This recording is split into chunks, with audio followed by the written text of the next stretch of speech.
Hi everyone, I'm Steph, the General Math Lecturer, and today we're going to be reviewing the topic Algebra and Modelling.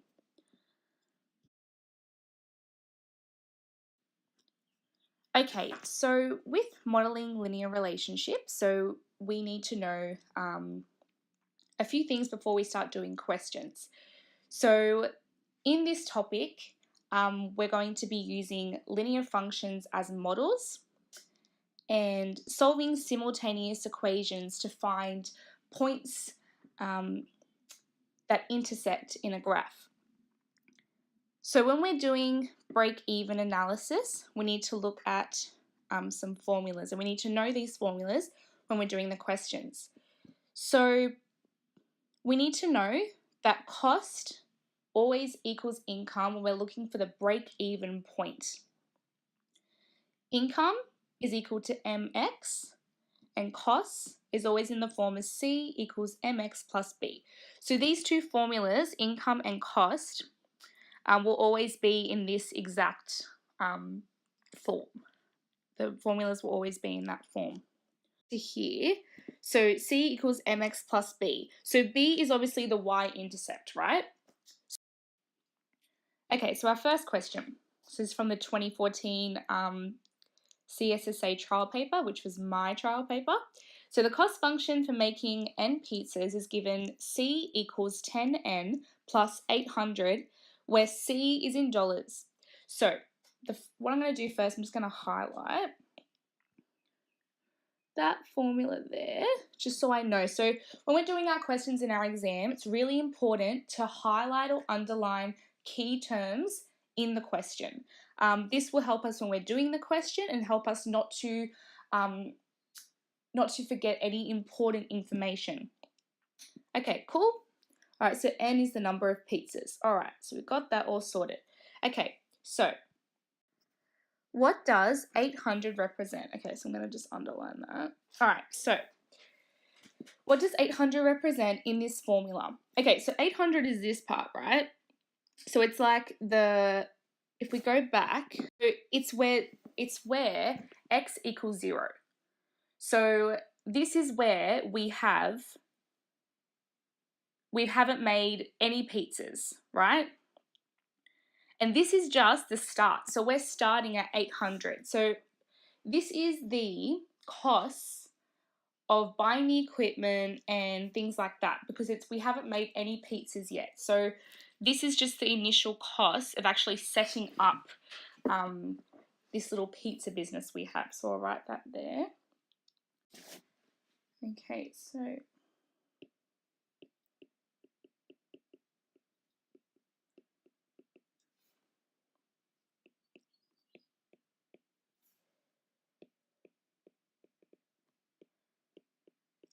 it's initial cost to buy equipment regardless of the number of pizzas made.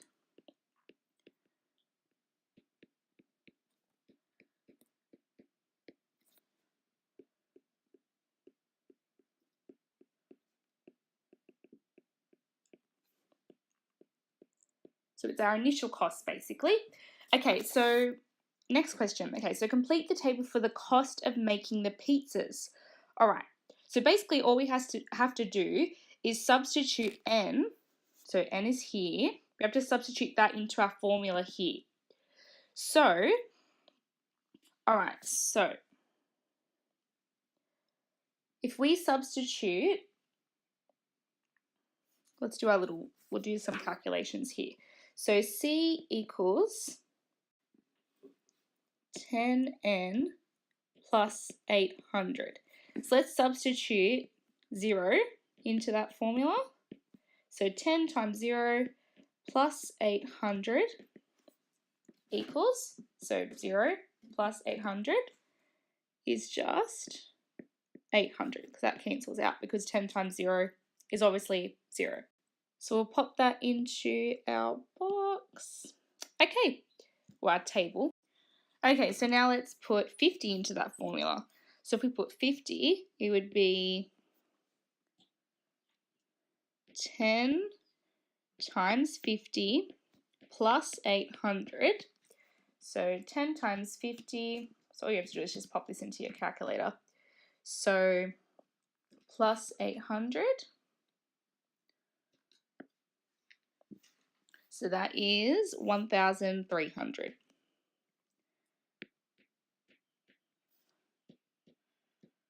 Okay. So now I'll just get rid of that. Make some room. Okay, so let's try this one now. So let's substitute that into the formula. So 10 times 100 plus 800. So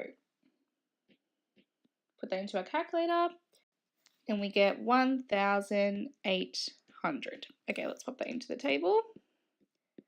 All right, so then let's substitute 150 into that formula. Okay, so if we do that, we go 10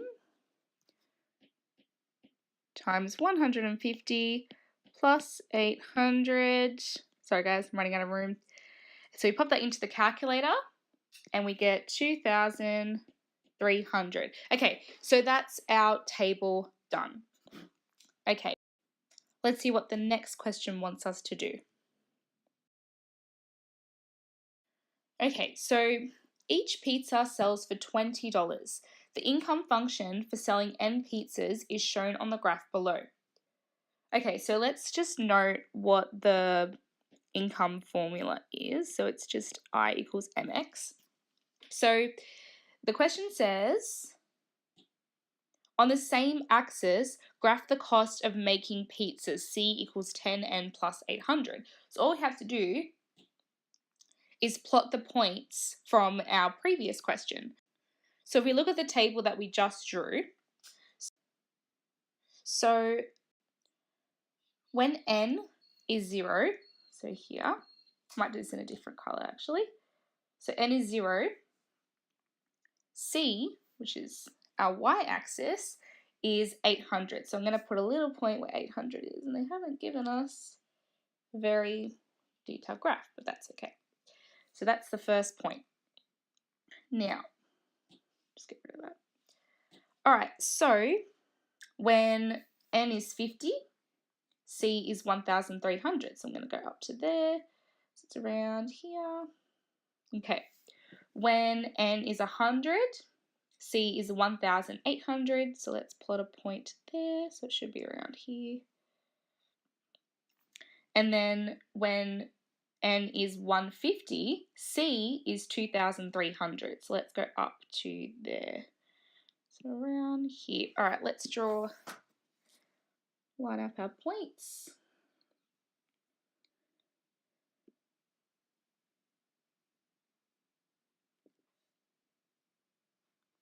Okay. Okay, so that's our graph for C equals 10n plus 800.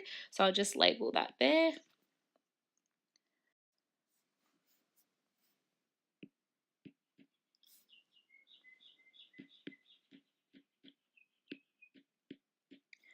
All right.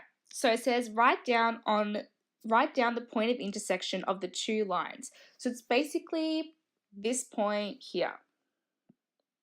So around there. So we just look at our x and y points of intersection. So if we go up here, that's around 80, I would say. And if we go across, that's about 1,600. So that is our point of intersection. Okay, so the next question is, explain the meaning of this point of intersection in terms of pizza production. So we know that where the points intersect is the break-even point. So this is where cost equals income. So the meaning, if they want us to explain, the meaning of this point of intersection in terms of pizza production. So basically, this is the break-even point. So this indicates 80 pizzas need to be sold before any profit is made.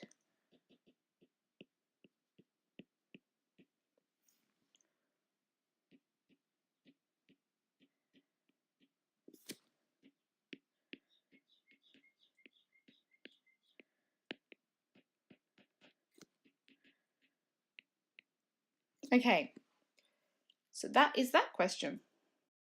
Okay, so now we're going to be moving on to modelling nonlinear relationships. So there's a few formulas we're going to go through before we move on to the questions. So we know that we need to know how to interpret and graph quadratic functions. So this is the formula for quadratic functions. So y equals ax squared plus c. And this is an example of graphing quadratic equation. So basically with these types of these non-linear graphs and functions, don't worry too much about the shape of them and don't be scared by the shape of them. Basically, all you need to make sure is that your table of values is right and you've substituted your numbers into the formulas correctly, and then you're fine. Then you're fine to graph it. It's just like graphing a normal graph. Okay, so then cubic functions, y equals ax cubed, obviously. So we know quadratic functions is the squared one. And then cubic is the one with the cube, so number 3. And yeah, so just try and think of ways to remember these formulas. And then we also have exponential functions. So this is y equals b a to the x. So just like that. And then hyperbolic functions, y equals a over x. So you'll remember these functions and the way they look the more you do questions on them. And yeah, so these are just the equations that we need to know for the questions that are coming. Okay, so let's look at this question here. Because I immediately know this question is long and there's going to be lots of different pieces of information that I'm going to need to know to complete my question, I'm going to go ahead and highlight the key bits so I don't miss out on any important pieces of information. Okay, so a golf ball is hit from point A to B, and by the way, they've been really nice by giving us a picture. Okay, so it's hit from point A to B. Okay, so we can see that in our graph, like this line here. All right, cool. Which is on the ground as shown. Point A is 30 meters above the ground. Okay, we can see that there. And the horizontal distance from point A to point B is 300 meters. We've been giving that information there.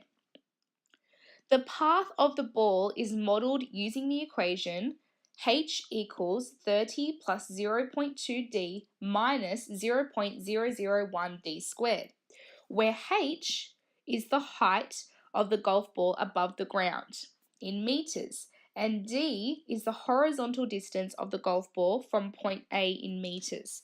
Okay, all right, let's look at the question. The graph of this equation is drawn opposite.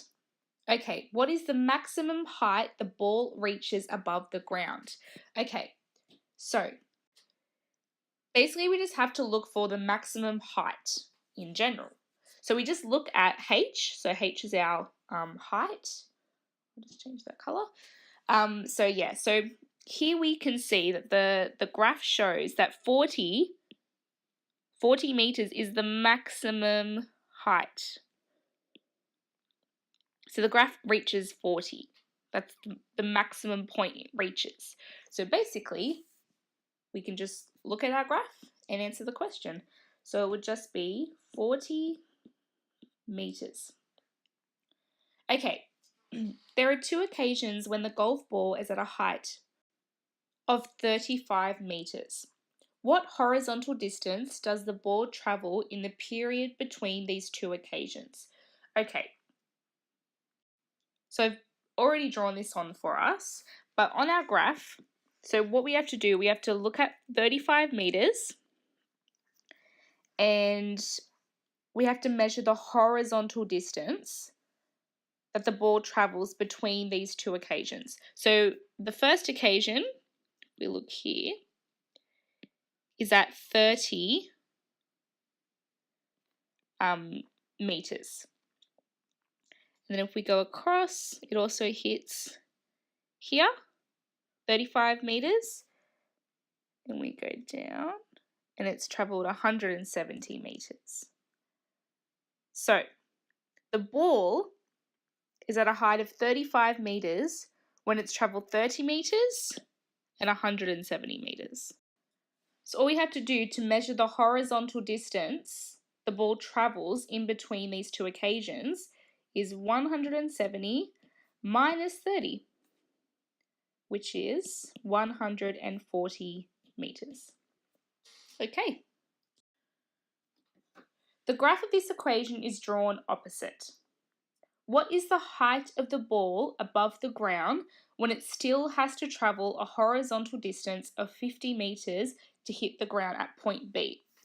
So, if we look at our graph, it travels 300 metres, right? Travels up to 300 metres, sorry, on our graph. So it still has to travel 50 metres at this point here.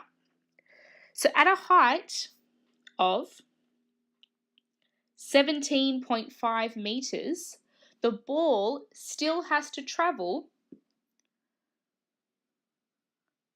50 metres.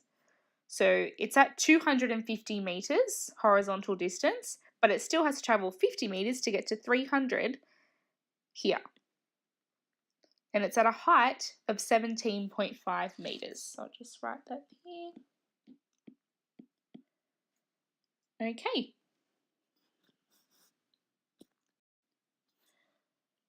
Only part of the graph applies to this model.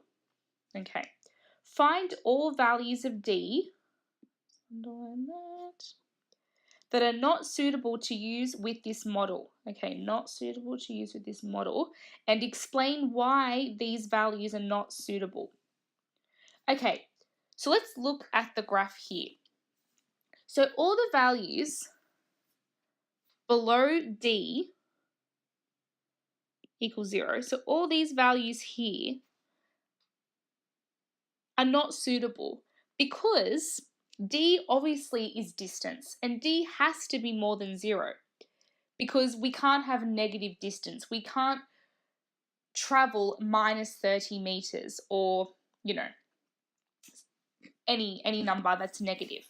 So if we start here, so D less than 0 is not suitable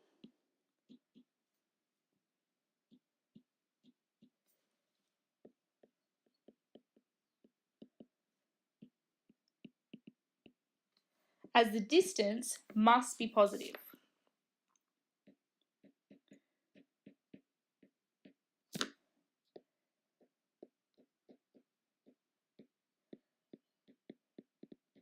Okay, now, if we look here, the line, or the graph, keeps going past 300. But we know the ball stops at 300 metres. There's no further distance that it travels. So, another point is that D more than 300 is not suitable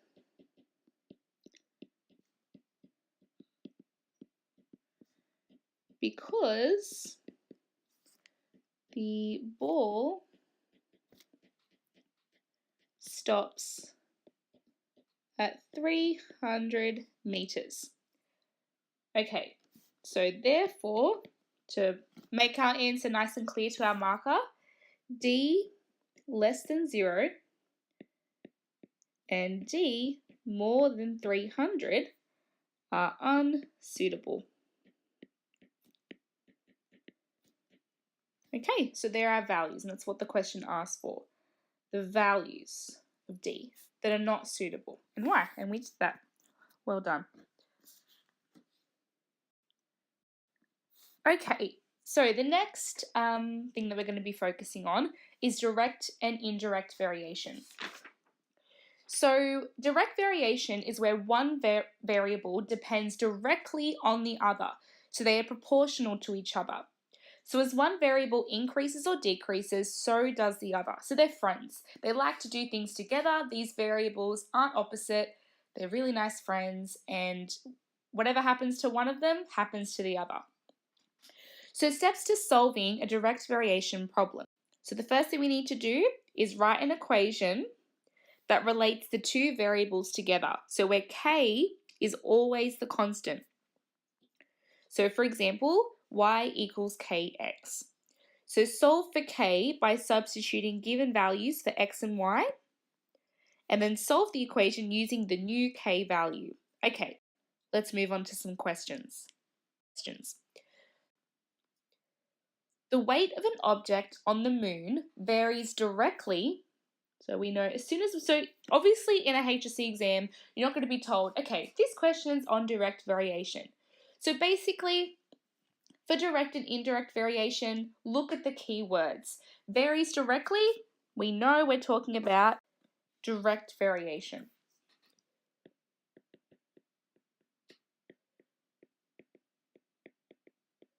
Okay, so the weight of an object on the moon varies directly with its weight on Earth. Okay, an astronaut who weighs 84 kilograms on Earth weighs only 14 kilograms on the moon. A lunar landing craft weighs 2,449 kilograms when on the moon. Calculate the weight of this landing craft when on Earth. Okay, so the first thing we're going to do, as always, write out our formula. So when you're studying for the upcoming HSC exam, the best thing to do is to keep writing out your formulas when you start a new question. So this will help you to remember the formulas and prevent you from spending too much time looking at the formula sheet in the exam or forgetting your formulas, because some formulas aren't on the formula sheet. So direct variation formula is y equals kx. Okay, so the first thing we have to do is solve for k. Alright, so the weight of an object on the moon varies directly, so k, with the weight on Earth. Okay, so let's substitute our values into this formula. So we know that the weight on the moon, so the astronaut weighs 14 kilograms on the moon. So 14 equals k with his weight on Earth, which is 84 kilograms. Okay, so we need to find what k equals in order to find what the landing craft weighs, right? So we just divide both sides by 84. Okay, and we get k equals, so this cancels out, so 14 divided by 84 is 1/6. Okay, so now we just substitute this into our formula.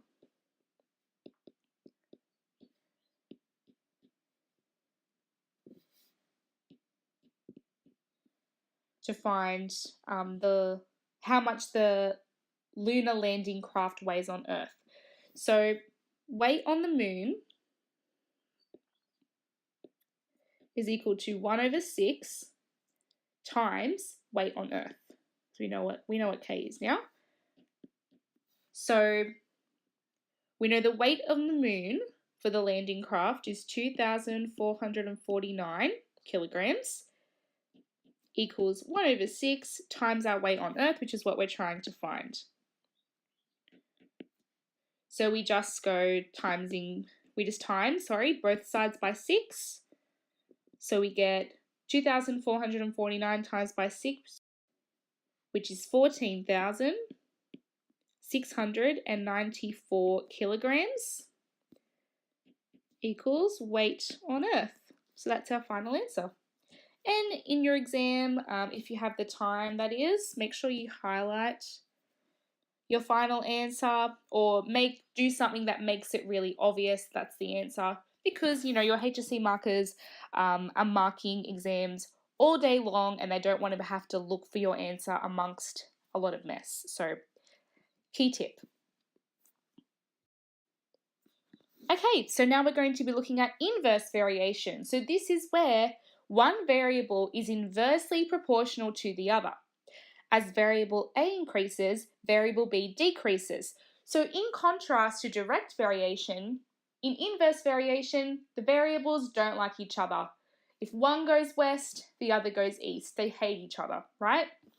Okay, so let's look at the steps to solving an inverse variation problem. So first we write an equation that relates the two variables together where k is always the constant. So this is always going to be our formula for inverse variation.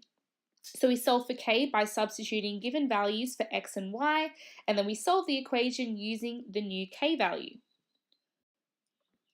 So let's look at our first question. So the air pressure P in a bubble varies inversely, so looking at inverse variation, with the volume V of the bubble. Okay, so write an equation relating P, V, and A, where A is a constant. Okay, so all we have to do is write our inverse variation equation using those values there. So we just get P equals A over V. So that's our formula. Okay, so next question is knowing that P equals 3 when V equals 2. By finding, so I'll just underline that, by finding the value of the constant A, find the value of P when V equals 4. Okay, so here, so let's just write out what we've got. So we know that P equals A over V. And here we've got where P equals 3 and V equals 2. So all I'm going to do is substitute those values into the formula. So we get 3 equals A over 2.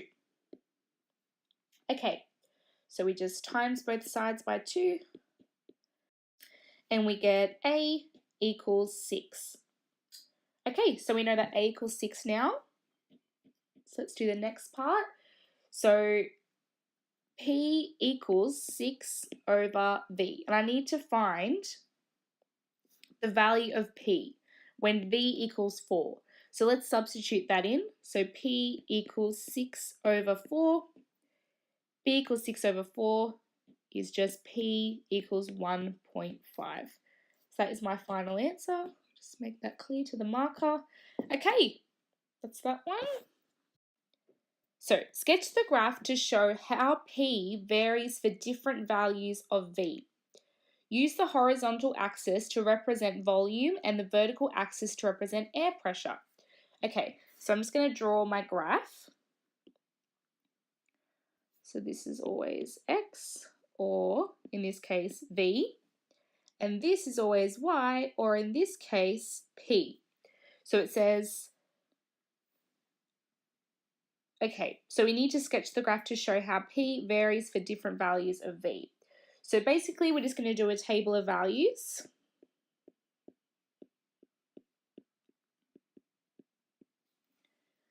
All right, so V, P, so, or X and Y. So let's do 1, 2, 3, and 4. So you can just pick any numbers here, it doesn't really matter. Okay, so let's just write our formula from the previous question. So when V equals 1, P equals 6. So we've got P equals 6 over 1, which is 6.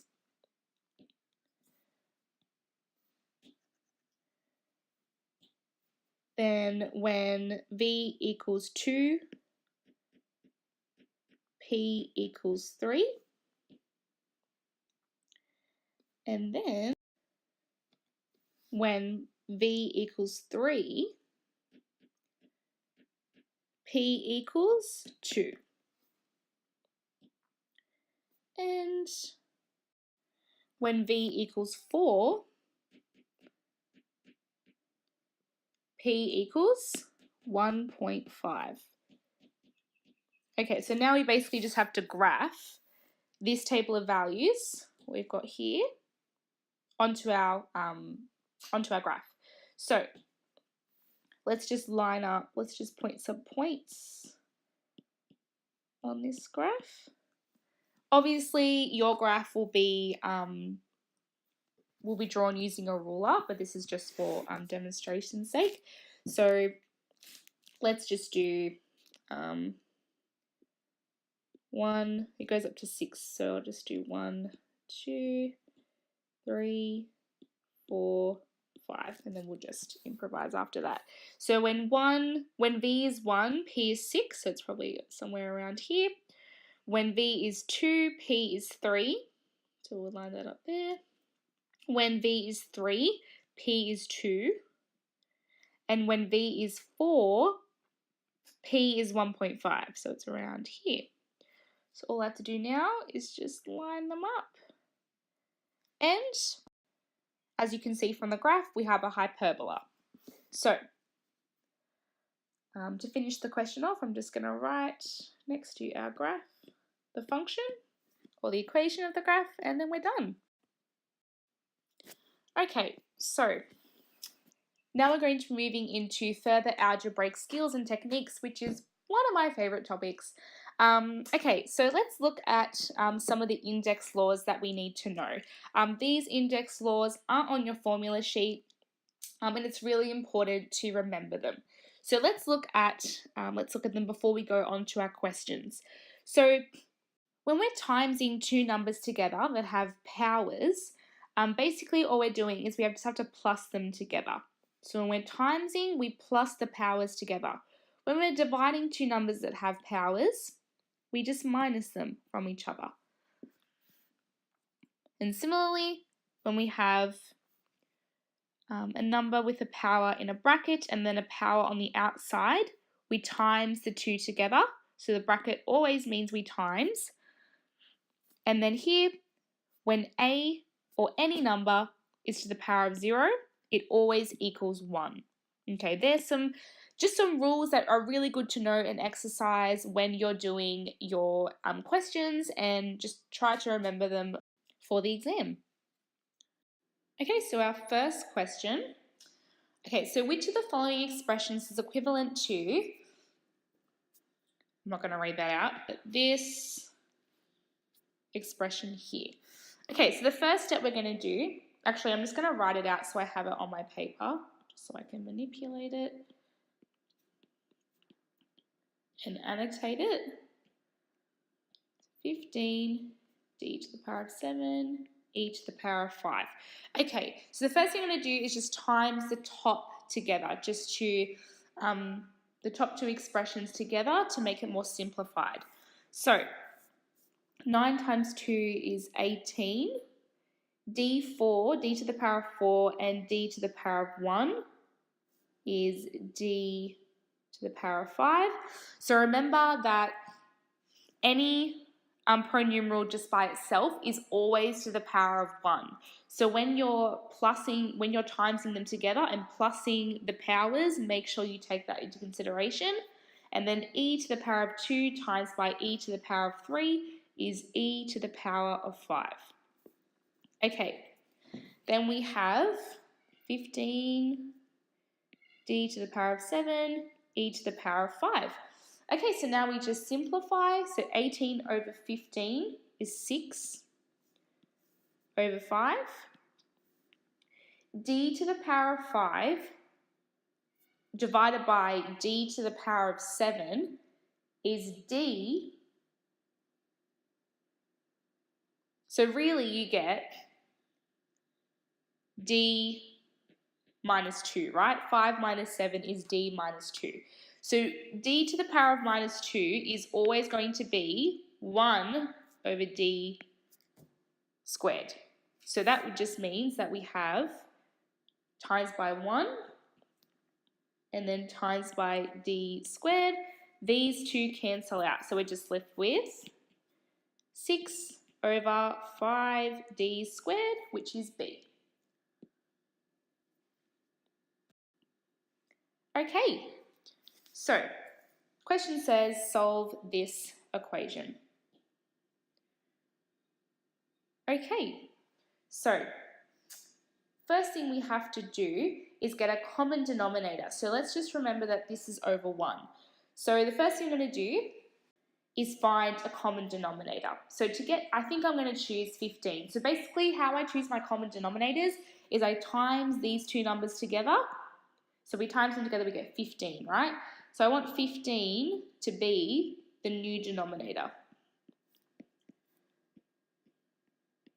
So all I have to do is times these equations in order to get 15 as my denominator. So to get 3 and change it into 15, I have to times this whole fraction by 5. And to get this fraction and get its denominator as 15, I have to times this by 3, and then I have to times this by 15. So basically what I have here is 5x minus 2, and this one will be 3x plus 1, and this one will be 45.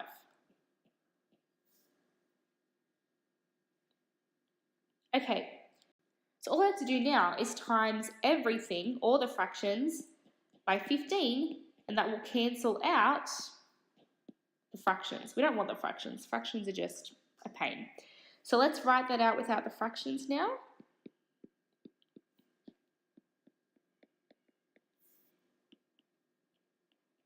Okay, so now we can just expand those brackets. So 5x minus 10 plus 3x plus 3 equals 45. And now I just obviously want to get x on one side.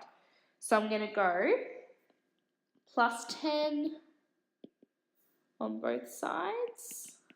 So I get 5x plus 3x plus 3 equals 55. Minus 3 on both sides. I get 5x plus 3x equals 52. That's 8x equals 52. And then divide by 8 on both sides. I get x equals 13 over 2. And I'll make that obvious to my marker. Okay, so I have a little hint here. So if you have time, always substitute your answer back into the original equation to see if you are correct. This is how you check to see if you're submitting the right answer. So obviously, in an exam situation, you probably are a little bit stressed and don't really have the time to go back and check your answers sometimes. But obviously, if you have the time, you always need to check your answers.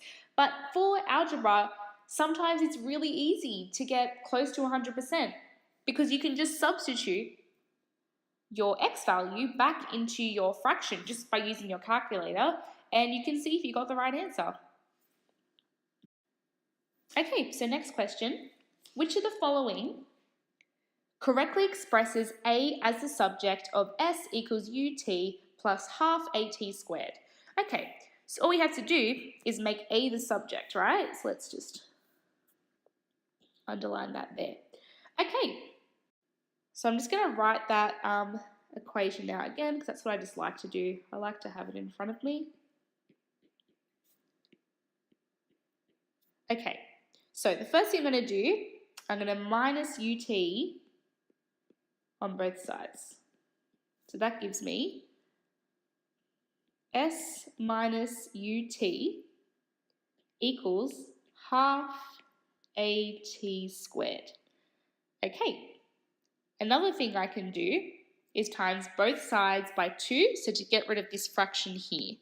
So times by 2 on both sides, and I get, I'm actually going to swap these around. So I get at squared equals 2s minus ut. Okay, so if anyone's a little bit confused, all I've done is just swapped this to this side because I want a on this side because a is what I'm trying to find as the subject. So now I've got this. So all I have to do now is divide by t squared to get a as a subject. So a equals 2s minus ut over t squared. So therefore my answer is, let's find our answer, A. Okay, and another thing, it's always a really good feeling when your answer is one of the options in multiple choice. If it's not, obviously you have to do the question again. And that brings us to the end of this video. Thank you so much for tuning in today, guys, and I really hope that you learnt a lot and you're feeling a little bit more confident about algebra and modelling. If you have any more questions or you're stuck on something, you don't know how to do a question, please head over to our forums, a Mathematics General 2 thread where you can ask me and all the other lecturers questions, and we'll be happy to give you a response. And also, if you're after some more practice questions, and I highly recommend that for your study for math, you are doing a bunch of practice questions every single day. I recommend you guys purchasing our Mathematics General 2 course notes. It's a really detailed book of practice questions for every single topic. So it's basically set out for every single topic in the syllabus, and it has questions for each topic and detailed work solutions for each question. So I really recommend you guys heading over to our shop on our website and purchasing those just before your HSC exam and doing as many practice questions as you can. Okay, well thanks for listening, guys, and I'll see you in the next video.